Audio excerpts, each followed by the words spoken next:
भगवान अपना इच्छा का पात्र लेकर के पहुंचे हैं नर्मदा तट पर, जहां पर बलि यज्ञ कर रहा है। जब बलि ने देखा कि उनके द्वार पर एक ब्राह्मण देवता आए हैं, उन ब्राह्मण देवता को देख करके बलि आनंदित हो गए और कहने लगे, स्वागतम ते नमस्तुभ्यं ब्रह्मन् किम करवामते, ब्रह्मर्षीणाम तपः साक्षान मन्ने त्वार्य वपुरधरम। ऐसा लगता है जैसे समस्त ब्रह्म ऋषियों का तेज प्रकट हो गया है। ऐसा प्रतीत होता है कि आज सब कुछ निछावर कर देने का मन है। मांगो मांगो, तो क्या चाहते हो? यद यद वटो वांछसि तत्प्रतीक्षमे, तुम जो जो चाहते हो तुम सब मुझसे मांग लो। त्वामर्थिनम विप्रसुतानुतर्के, अगर तुम्हारी इच्छा हो तो एक छोटी सी कन्या देख करके विवाह करा दे। आप कहो तो 4-5 गांव की संपत्ति आपको दे दे, जो आप कहो सब कुछ देगा।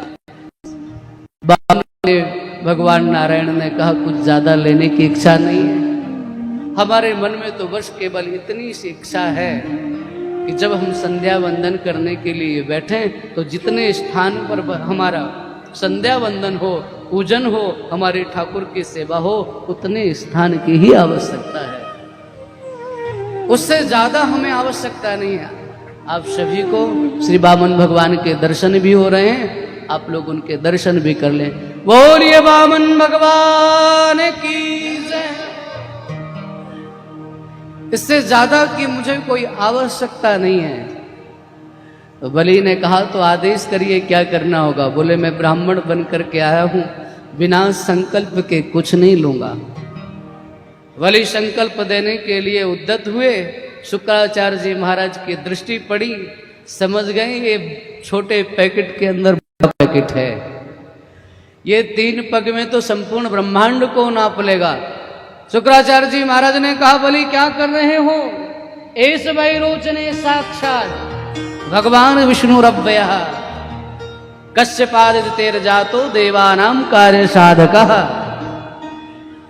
ये कश्यप और अदिति के तेज से उत्पन्न हुए हैं, देवताओं का कार्य बनाने के लिए वामन बन करके आए हैं, ये तुम्हारा सब कुछ हरण कर लेंगे।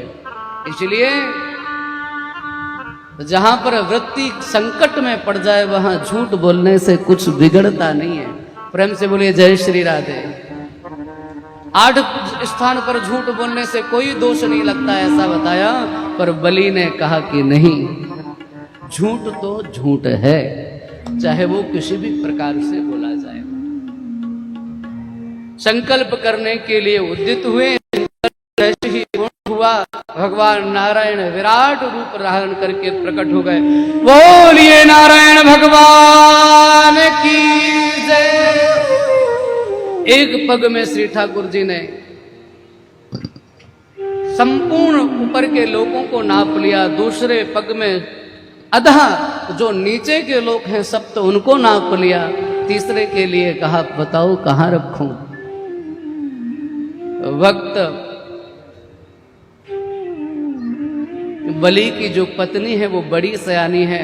बोले, प्रभु आपने अभी तो संपदा ही नापी है, जो नापना था वो तो नापा ही नहीं है। हम ग्रस्तों का जीवन धन्य तभी होगा जब आप पूर्ण रूपेण में स्वीकार करेंगे। एक पग में आपने ऊपर के लोक नाप लिए, दूसरे में नीचे के। अब एक काम करिए, मैं प्रतिज्ञा पूरी करती हूं आपकी। एक पग रखिए मेरे सिर पर, एक पग रखिए मेरे बच्चों के सिर पर, और एक पग मेरे पति के सिर पर रख करके मेरे संपूर्ण परिवार को स्वीकार कर लीजिए। ये मैं कपोल कल्पित नहीं, स्कंद पुराण में स्पष्ट है। उसने कहा, अगर स्वीकार करना है तो संपूर्ण परिवार के साथ। भगवान से फिर बलि ने आंख में आंख डाल करके कहा कि अगर आप अपनी प्रतिज्ञा पूरी करना चाहते हो तो पदम तृतीयम कुरु शीर्ष्ण मेलिचम। हे नाथ, अपना तृतीय पग मेरे मस्तक पर पधरा करके अपनी प्रतिज्ञा को पूरा कर लीजिए। भगवान प्रसन्न हो गए। बलि मांगो मांगो, तुम्हें क्या चाहिए। बलि से भगवान ने कहा कि मांगो मांगो क्या चाहिए, और बलि ने भगवान से कहा प्रभु मांगने वाले से क्या मांगे, आप तो स्वयं मांगने के लिए आए हो, और जो मांगने के लिए आया है उससे मांगने की क्या इच्छा रखना। नहीं नहीं बलि, तुम जो मांगोगे तुम्हें देंगे। भगवान ने अपनी इच्छा से कहा जाओ तुम्हें शुतल लोक का राज्य देता हूं, आगामी मनमंत्र में तुम इंद्र बनोगे। बलि ने स्वीकार कर लिया, पर कहा देना ही चाहते हो तो एक वरदान अब और दे दो। क्या चाहिए आपको? प्रभु इतनी कृपा कर दीजिए कि जब मैं दरवाजे से निकलूं तो मुझे आपका दर्शन हो। लो, दरवाजे से निकलते ही दर्शन किसके होते हैं? द्वारपाल के। भगवान ने कहा ठीक है, मैं तुम्हारे द्वार की सुरक्षा में नियुक्त हो जाऊंगा। भगवान बलि के द्वारपाल बनकर के द्वार पर खड़े हो गए। ये बात लक्ष्मी जी को पता लगी। लक्ष्मी जी विचार करने की लगी कि प्रभु छलने के लिए गए थे कि स्वयं चले गए। लक्ष्मी जी ने सुंदर श्रृंगार किया और सुतल लोक में गई और बलि के हाथ में रक्षा सूत्र बांधा, और बलि ने कहा कि तुम्हें क्या चाहिए? तो बोले आपका द्वारपाल चाहिए। बलि ने कहा तुम सच बताओ तुम हो कौन? लक्ष्मी जी अपने दिव्य रूप में प्रकट होकर के सामने प्रस्तुत हो गई। बलि की आंखों में आंसू आ गए। भगवान ने देखा बलि के हृदय में अगाध स्नेह है, वे मेरे वियोग को विचोय को सहन नहीं कर पाएंगे। अतः श्री ठाकुर जी ने निर्णय लिया कि 6 महीने तक वो सुतल लोक में रहेंगे और 6 महीने तक श्री ठाकुर जी रहेंगे वैकुंठ लोक में। आज भी ये व्यवस्था बनी हुई है और तब से हम सभी लोग रक्षाबंधन का त्योहार भी मनाते हैं। बोलते हैं एड बद्दो बलि राजा दानवेंद्रो महाबला। तो नारायण इस प्रकार से श्री ठाकुर जी ने बलि पर अनुग्रह किया। मत्स्य अवतार की कथा को सुना करके 8वें स्कंद को विराम दिया गया और फिर 9वें स्कंद में सूर्य वंश और चंद्र वंश की गाथाओं का गान हुआ है। नारायण मनु महाराज की कथा आई है, उनके 10 पुत्र, उन 10 पुत्रों में ही आगे वंश में चल करके महाराज अम्बरीश हुए, जिनको कौन नहीं जानता है, जिनकी रक्षा करने के लिए भगवान ने अपने प्रण को भी तोड़ दिया और दुर्वासा से रक्षा करने के लिए साथ साथ दुर्वासा जी जब रक्षा मांगने के लिए गए तो कह दिया श्री ठाकुर जी ने अहम भक्त पराधीनो है स्वतंत्र इवद्वजो। अहम भक्त पराधीनो है स्वतंत्र इवद्वजो साधु भृगत हृदयो भक्ते भक्त जन प्रिया।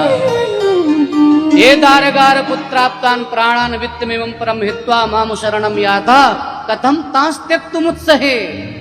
जैसे एक सती स्त्री सच्चरित्र के द्वारा अपने पति को वश में कर लेती है, ऐसे ही इन भक्तों ने मुझे वश में कर लिया है।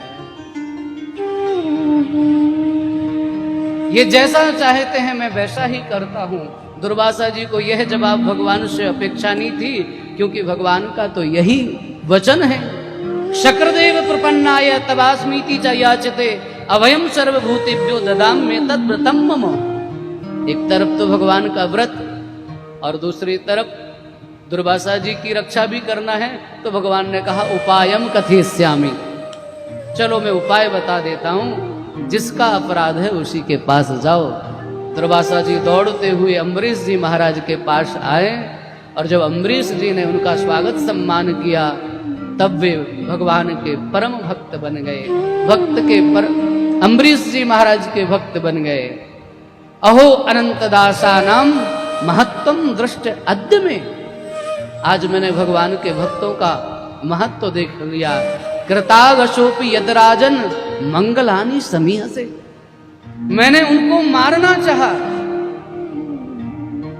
मैंने उनका अनहित करना चाहा, लेकिन इसके बाद भी उन्होंने मेरे मंगल की ही कामना की। नारायण यही संत का स्वभाव है।